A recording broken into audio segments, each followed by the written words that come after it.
So after like 200 phone calls, emails, back and forth, I pick up the phone. I'm like, Gary, yes, I found it. I found the CSI. Really? What? Where? Is it red? Is it what you like? I said, it's in San Diego. You want to come with me? Of course he says yes, because that's what Gary is. That's who Gary is. When it comes to helping out with E31s, his friends, BMWs, he's always there. He lives in Orange County. I'm like, Gary, I'm going to pick you up. I had an 840 back then, the car yellow 840. I get in the car and I tell him the story about the car, what it is, what it's not. Funny enough, I had my girlfriend with me. She jumps in the back of the E31 that everybody thinks has no room. We pick up Gary 2 hours down from LA and then another 2 hours to get to San Diego. We pull up and there's this beautiful red CSI that I've been looking for a while, even though I didn't end up buying it for several reasons, which now thinking about it, I should have. But there he was, my good friend Gary. So I want to introduce you guys to my great friend Gary Corcoran, who I'm called Uncle Gary because we're so close. And the only reason I know him to begin with is BMW E31 8 Series. And Gary, go ahead and tell us a little bit about yourself. Probably about 15 years ago, I first saw an 8 Series come in the opposite direction on the freeway, and I said, what is that? I thought it was like a slant nose add-on, like a Porsche or something like that. But I learned more about the cars, and I followed them for quite a long time back then, even in the newspaper before the internet was big for advertising cars. And finally found one, and then started off with the 97 840. Owned that for 3 years. Unfortunately, I was hit by a drunk driver on the freeway in a 5-vehicle accident, and that was totaled. And when I went to replace it right away, I happened to come across a CSI that was for sale. It was Cosmos black with black interior, just like my 97 840.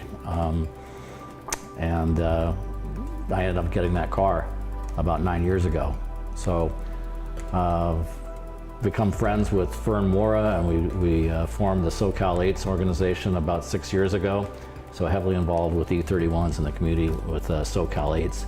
And that's where I met Alec originally at the Rose Bowl, which was one of the original Beamer Fest, when I was there with my CSI. Yeah, I show up to Rose Bowl and I had some issues with the center console of my 97 840, and he said, hey, I'm parting out on 97 840. I'm like, do you have the wood? He's like, yes, I do. So we got the wood for that's how we became friends, and I met him in Orange County. We came, and after that, it's been non-stop. So then Gary calls me and said, hey, I love that auction you had on Bring a Trailer with your CSI. It created a big buzz, and I was wondering if maybe you could help me with my 91 850 that I've had, which is a 6-speed, and I've seen the car. It's beautiful. So here we are sitting, and we wanted to transfer this beautiful, passionate ownership to the next person. And I'm going to let Gary tell you guys about the car and what it had, what it's been through, what he has done to it, and a little bit about the history of it. So 2 years ago, our SoCal 8s group was gathered, and a gentleman came across with a flyer that he had a 91 850 6-speed for sale, that it was parked in his nearby airplane hangar, but it hadn't run in 3 years, and he had suffered a work-related injury and just didn't feel he was going to get around in any time soon to fixing the car up and selling it. So I went up there, and I did take my checkbook with me, and sure enough, this car was filthy. It had been sitting in this hangar for a while. Although the batteries were charged up, he said it didn't start. I really didn't want to turn the engine over. I did roll down the windows and saw some of the electrical systems work, flipped the headlights up, etc. But I really had to look him in the eye and say, I've never bought a car before that didn't run, let alone a V12. So I'm counting that it did run 3 years ago when you last parked it. So, but the car was very straight. It was a rust-free, it was a California car, also registered in Nevada, but held a California title. So I could see by the condition that it was very straight and very dry. The paint was damaged, and due to the desert sun, as well as the aviation gas from the airplane that started up next to it, you could tell the car cover was soaked, and it caused the paint on the one side to blister. So basically I just went through the car, replaced all the filters, replaced all the fluids, checked the engine and went through and cleaned it. But this car needed to be rescued, and it was so straight and so clean. And this gentleman really loved the car and could see it was going to go to a group of people that could really appreciate the car and could return it to its former glory. So that's what I did. I ended up going through the car really from top to bottom, complete paint job, suspension, detailed the engine, the trunk, the inside. I used the leather ink treatment, which was the first time I'd ever done that, and the results came out fantastic. Standard stuff, headliner, MID repair. You'll see a whole list of all the repairs and things that I did to the car just to make it solid and roadworthy. Okay. The thing that's so special about this car, okay, it's the first year car in the US. It's rare that it has a 6-speed manual transmission. So this was the car that really was a first in several ways in the world. It was the first V12 mated to a 6-speed manual transmission. I think it was the first car with the fly-by-wire electronic throttles. It also made heavy use of a network CAN bus design that was supposed to reduce the wiring by 50%. But if you start working on the car and pulling up panels and looking behind things, you see there's an awful lot of wires and electronics in this car. I've seen it. And they all drive a little bit different. But this one really drives nice. I know, I've driven it too. So the reason I'm sitting here is because I stand behind the good cars, not just because it's my friends, because I truly do stand behind good cars, and I wouldn't, just do it for the heck of that's my friend. So Yeah. go ahead.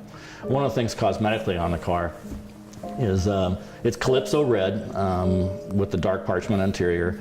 Calypso red, it's kind of a modern car color today. A lot of people really love it. A lot of people don't like it.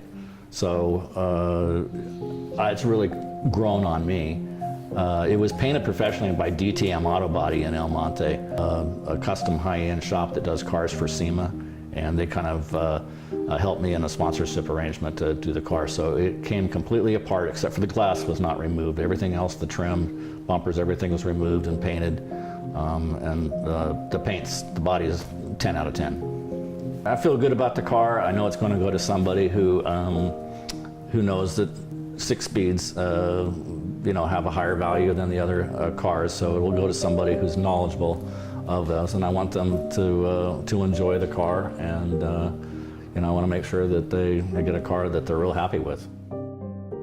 I'm going to tell you guys a funny little story. Him and I, and a couple others that we know, we're such BMW E31 nerds that we pulled up to Monterey at the BMW Villa, and Gary says, "Alec, we don't have any tickets to go in." I said, "Gary, you are sitting inside your ticket," because I brought my CSI with me, and he's like, "No, they're not going to let us in." We pull up to the BMW Villa, and all of a sudden, instead of us showing a ticket, the gates just slowly open up on us, and like, "Come in, come in, come in." I'm like, "I told you, there's our ticket." Not only did they let us in because of the 850, they're like, "You guys are here for the CSI, for the 8 Series?" I'm like, "Yeah, we are." Not only did they let us in, they brought us in like VIP, and let us go and park right in front of the nose of the new Concept 8 Series. And so he gets out of the car, I get out of the car. Taylor Patterson, who also was their 3 Ultra E31 nerds, were running around looking at these cars, going back and forth. One of our friends like, "What are you guys doing? You're such nerds. You're like taking pictures. You're like little kids." But we had so much fun, and for us, E31s are not just cars; they're a lifestyle. We hang out, we go eat, we travel, our girlfriends and wives and all that, so they hang out. If we have problems, we call each other. If we don't have any problems, we call each other. So it's not just a car, for us it's a lifestyle, and that's how passionate we are. We would like to, anybody new that comes into the family, we would like to welcome them.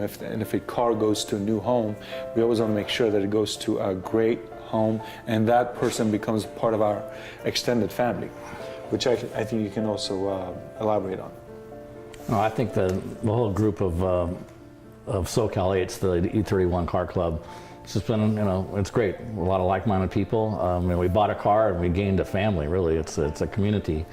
And it's not just local Southern California. We have members that are on our mailing list from all over the world.